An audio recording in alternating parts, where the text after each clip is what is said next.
Assalamualaikum warahmatullahi wabarakatuh. Perkenalkan, nama saya Desi Nurpitasari dari kelas D3 TLM Reguler B dengan NIM 055.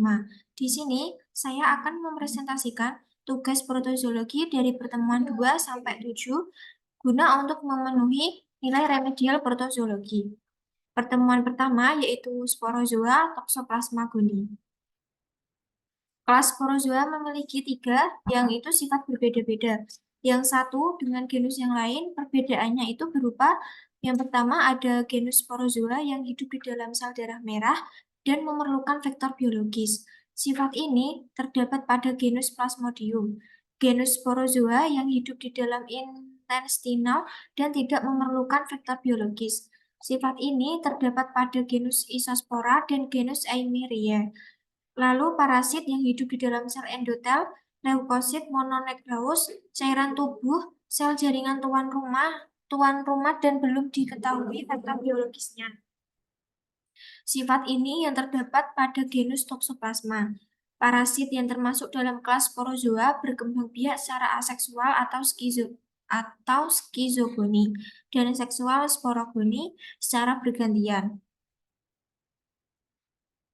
Kemudian morfologi dari Toxoplasma gondii, yang pertama tropozoid atau takizoid, berbentuk bulan sabit, anterior runcing, posterior tumpul atau membulat, inti pada posterior cenderung ke sentral. Kemudian ukurannya laki-laki 2-3 mikron, perempuan 4-8 mikron. Multiplikasi endodegoni aseksual. Kemudian host space-nya perantara. Ciri khasnya membelah aktif, intraseluler, motil atau bergerak, meluncur, dan meregang bergelombang rotasi. Kemudian ada tropozoid yang berbentuk seperti bulan sabit, anterior runcing, posterior tumpul atau membulat, inti pada posterior, berukuran 12-100 mikron. Kemudian multiplikasi endodiegoni aseksual, host space-nya definitif dan perantara. Ciri khasnya membelah perlahan, infeksi menahun atau kronik, stadium istirahat berada dalam kista jaringan. Kemudian ada ookista atau sporogoni. Berbentuk seperti sporogoni mengandung sporokista, setiap sporokista mengandung 4 sporozoid. Ukurannya laki-laki 9-11 mikron, perempuan 11-14 mikron. BJ-nya 1,05 sampai 1,10. Multiplikasinya gematogoni atau seksual. Kemudian host space-nya definitif, ciri khasnya dibentuk di dalam sel epitel usus halus kucing. Kemudian penularan dan siklus hidup Toxoplasma gondii. Yang pertama ada makanan, kemudian minuman, lalu air, tanah, transplasental, lalu transfusi darah, transplantasi organ, wadah kotoran hewan. Kemudian ada metode pemeriksaan. Metode pemeriksaan laboratorium Toxoplasma gondii ada 4, yaitu mikroskopis, serologi, histopatologi, dan molekuler. Yang mikroskopis ini ada 3 bagian, yaitu flotasi atau pengapungan, sedimentasi atau EPG-MC master. Kemudian serologi ini ada 4 bagian, yaitu IgG atau IgM, tes warna Sabin-Flehtman, indirect hemagglutanition atau IH, kemudian IFTA, lalu ELISA. Kemudian histopatologi ada biopsi jaringan atau organ. Lalu molekuler ada PCR dan hibridisasi dengan DNA probe. Kemudian ada pencegahan dan pengendalian. Yang pertama, menjaga kebersihan diri dan lingkungan sekitar rumah, memakai sarung tangan saat kontak dengan tanah, menerapkan pola makanan higienis dan cara hidup sehat, menghindari kontak langsung dengan daging yang sedang diproses, lalu mencuci tangan, memberi makanan hewan komersil. Kemudian materi selanjutnya ada sporozoa Plasmodium vivax. Klasifikasi ilmiahnya kerajaan Protista, filum Apizoplexa, kelas A Conoidasida, ordo Haemosporida, famili Plasmodidae, genus Plasmodium, spesies Plasmodium vivax. Yang pertama ada trofozoid muda berbentuk cincin, inti merah, sitoplasma biru, di dalam ada vakuola. Plasma di hadapan inti menebal, Parasit letak sentral dalam eritrosit biasanya hanya ada satu parasit dalam satu eritrosit.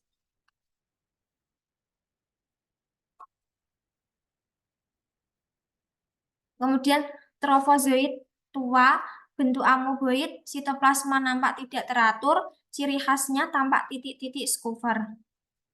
Kemudian ada skin zone muda, berbentuk bulat, mengisi hampir separuh eritrosit, plasma padat, tak bervakuola, inti mulai membelah, di antara inti ada butir-butir hematin.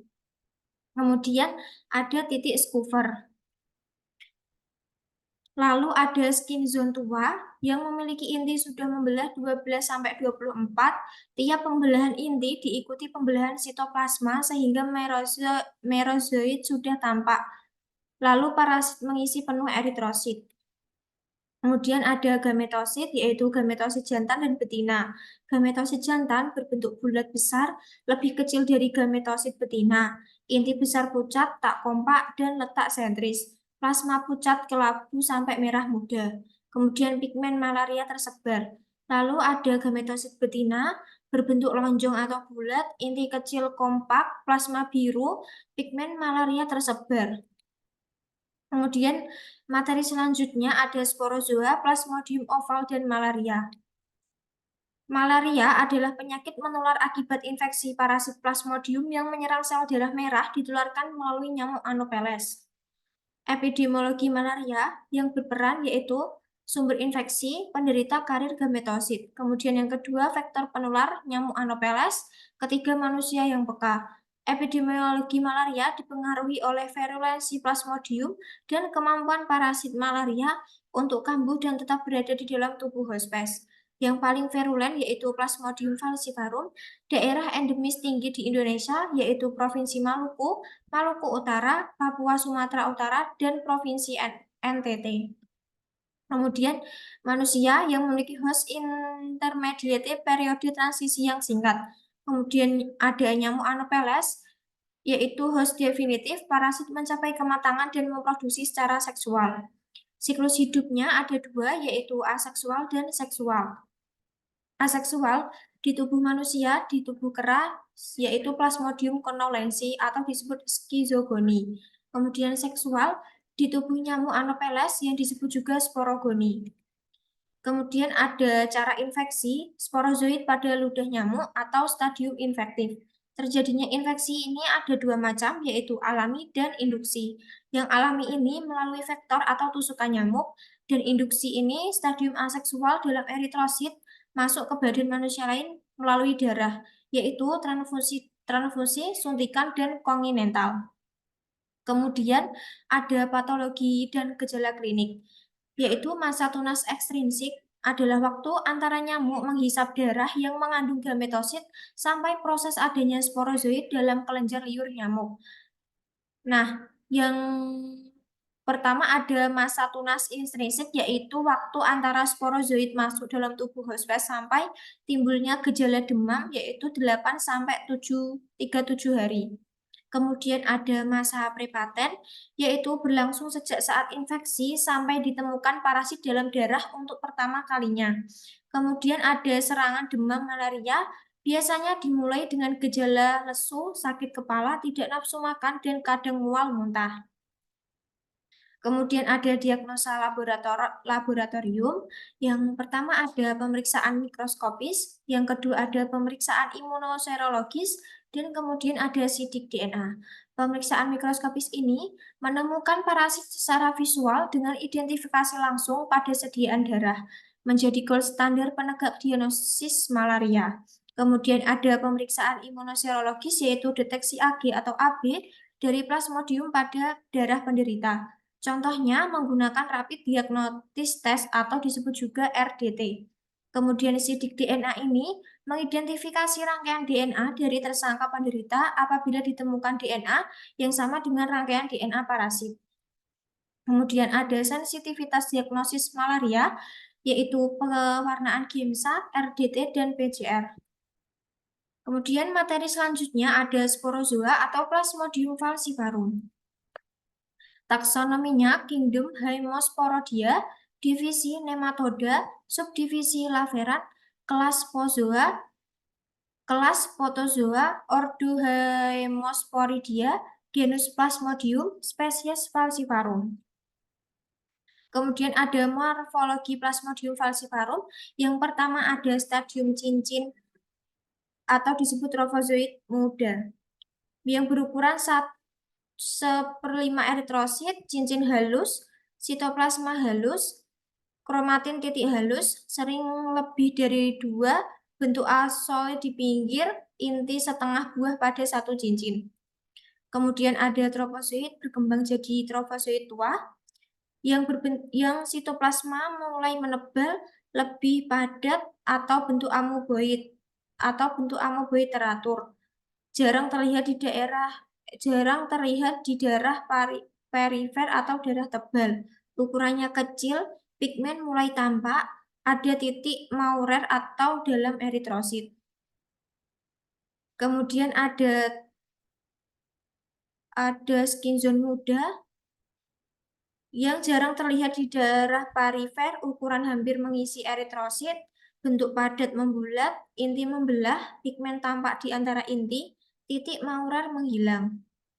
Lalu ada skin zone tua, jarang terlihat di darah perifer, ukuran hampir mengisi eritrosit, terdapat 8-32 merozoid, rata-rata 24. Pigmen malaria berkumpul di tengah merozoid.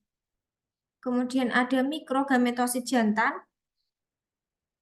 berbentuk pisang atau ginjal, tampak lebih gemuk, plasma merah muda, inti tersebar, pigmen malaria tersebar di antara inti.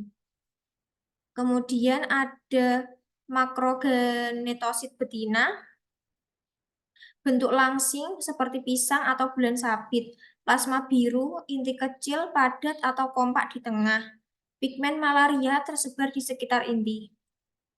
Kemudian ada materi ciliata Balantidium sp, yaitu gambaran umumnya MO struktur kecil seperti rambut disebut cilia untuk bergerak. Selubung luar organisme keras tetapi fleksibel disebut pelikel. Penyerapan makanan dilakukan dengan mengumpulkan partikel makanan dengan silia dan memaksanya turun ke kerongkongan atau sitostom, di mana dihasilkan vakuola yang mengelilingi makanan. Pencernaan dilakukan oleh enzim internal. Ekskresi makanan yang tidak terpakai dilakukan dengan pengeluaran melalui pori anus atau disebut sitopige. Kemudian ada siklus hidupnya.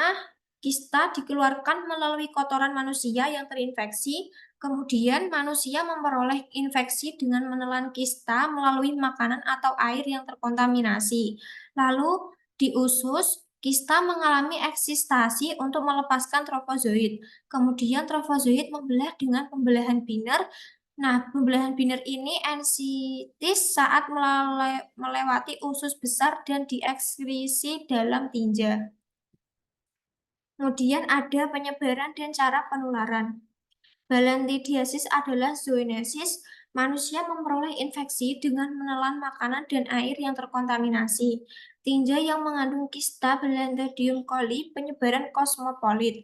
Hospes reservoirnya monyet dan babi. Infeksinya ditularkan melalui jalur faecal oral.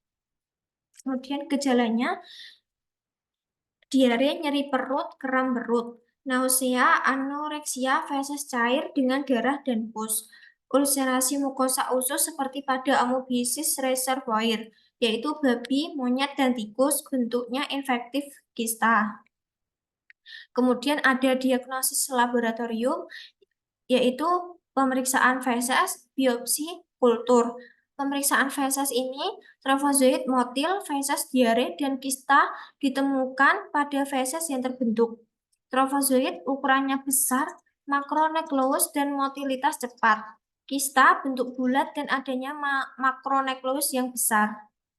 Kemudian biopsi, ketika pemeriksaan feses negatif, spesimen biopsi dan kerokan dari ulkus usus dapat diperiksa adanya trofozoid dan kista. Kemudian ada kultur Balantidium coli juga dapat dibiakkan secara in vitro dalam medium albumin telur lokle atau medium poliksenik IH. Kemudian ada pencegahan yang pertama, menghindari kontaminasi makanan dan air dengan kotoran manusia atau hewan, lalu pencegahan kontak manusia dan babi, kemudian pengobatan babi yang terinfeksi, lalu pengobatan individu yang mengeluarkan kista. Pengobatannya ada tetrasiklin dan alternatif. Tetrasiklin ini diberikan 500 mg 4 kali sehari selama 10 hari. Kemudian alternatif ini ada doksisiklin, metronidazol, nitroimidazol. Kemudian materi yang terakhir yaitu Rhizopoda entamoeba sp. Kelas Rhizopoda, Rhizoakar, poda kaki, sarkodaging. Sarkodina atau rhizopoda merupakan protozoa yang mempunyai alat gerak berupa kaki semu. Ciri kelas Rhizopoda, alat geraknya pseudopodia, bentuk sel berubah-ubah. Sitoplasma terdiri dari endoplasma dan ekstoplasma. Reproduksinya aseksual, pembelahan biner satu individu sampai 2 individu. Sebagian dapat membentuk kista. Kemudian heterotrof, yaitu memangsa alga uniseluler, bakteri, protozoa lain. Kemudian habitat di tanah lembab dan lingkungan berair, yaitu air tawar dan air laut. Ukuran tubuh sekitar 200 sampai 300 mikron. Memiliki vakuola makanan dan juga vakuola kontraktil. Kemudian memiliki gejala alat gerak pseudopodia, bentuk sel berubah. Yang pertama Amoebiasis intestinalis, yaitu Amoebiasis coli, predileksi saesum dan zimoid rectum, yaitu akut disentri amoeba dan kronis. Akut disentri amoeba yaitu sindroma disentri, diare, lendir darah, tenesmus ani, dan mulas. Harus diberikan disentri basiler. Diarenya 10 kali sehari, sering hanya lendir demam.